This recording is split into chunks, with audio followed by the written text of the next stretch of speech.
Welcome to section 1.5.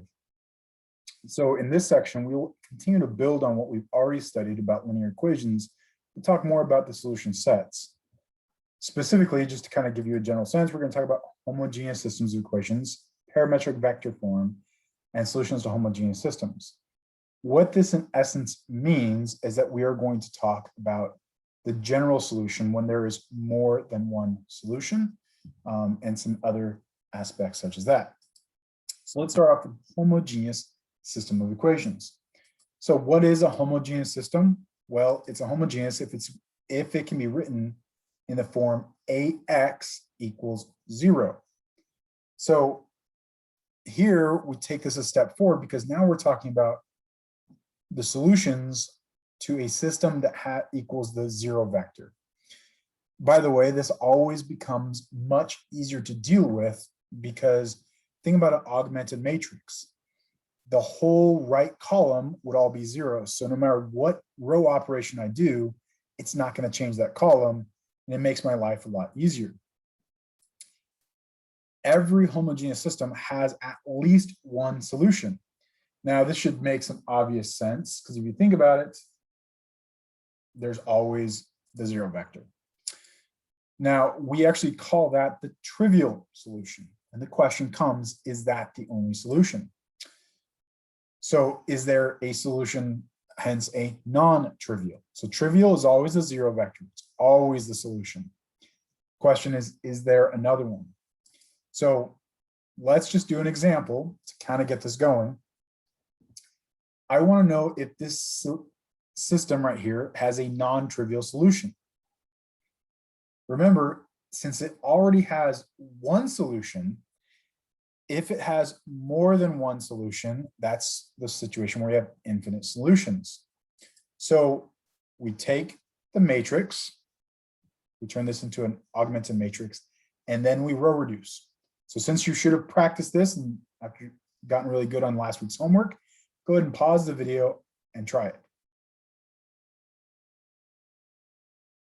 All right, if you went through the steps, you probably did row 1 plus row 2, and put that back in row 2.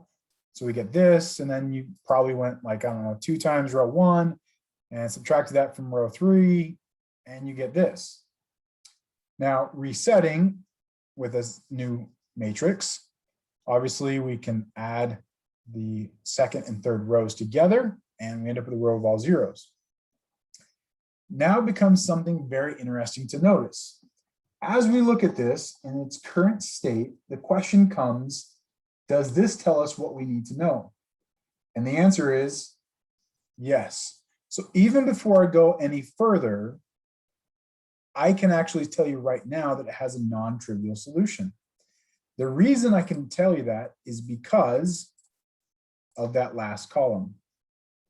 So that last column, because it does not have a pivot, notice I have 3 rows, or another way to think about this, if you prefer, notice there is a row that has no pivot and a column, that row and column. That last row and column has no pivot, no leading coefficient.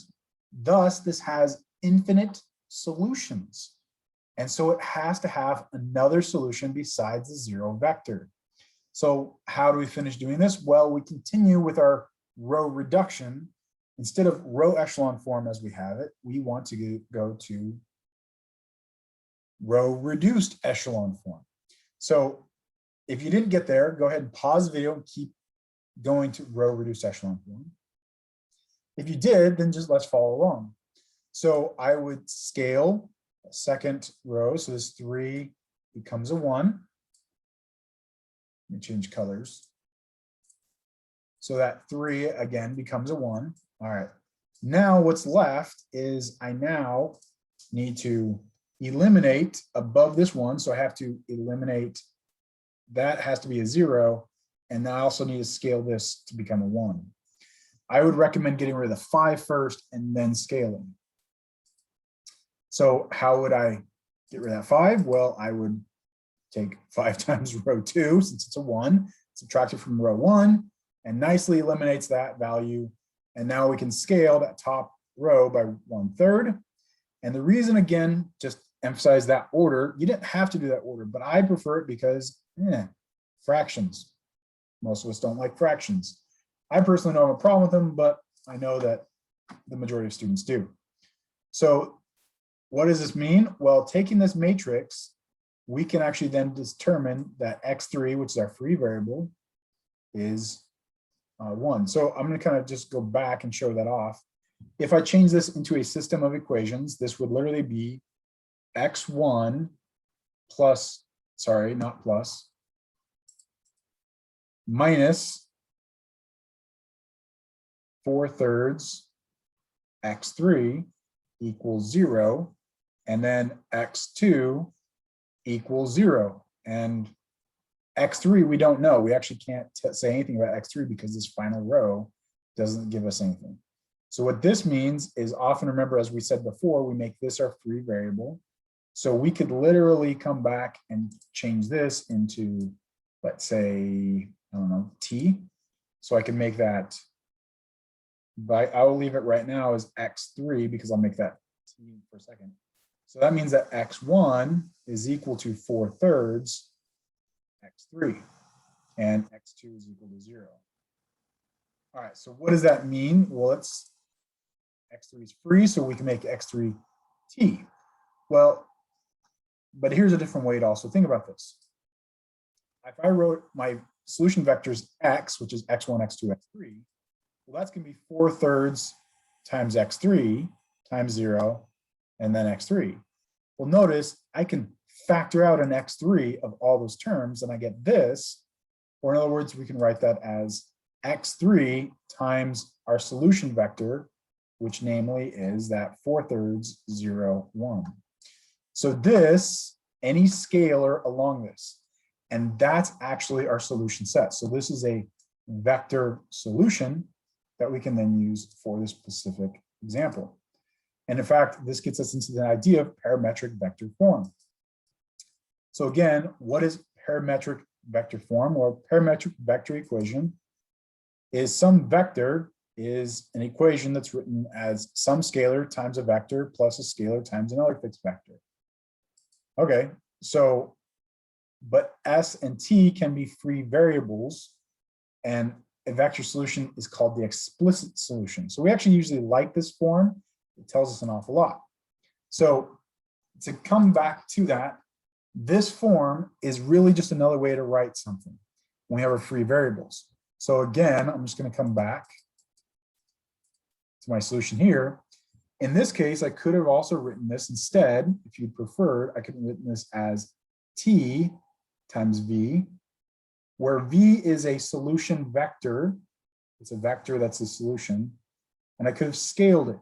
Now notice, I could have also done T 4, 0, 3.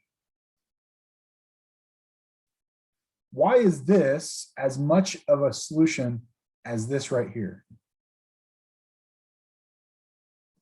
Well, hopefully you realize the benefit is because T can be any value I want. So hypothetically, if I made this, the T was 1/3 of what it was below here. So to make that one more clear, let me actually erase instead of T, because I can see that being confusing. What if instead I made that an S? So if S equals 3T, then SV is equal to 3TV, or in other words, T times 3V, which notice 3V is just this, because it's 3 times my vector. So there's actually ways we can get around this. So while we did want to get to row reduced echelon form, we can modify it. Again, what this means is that often there are multiple solutions in these versions. So be kind of careful, understand what you're looking for. All right, come back for my next video as I talk more about non-homogeneous solutions.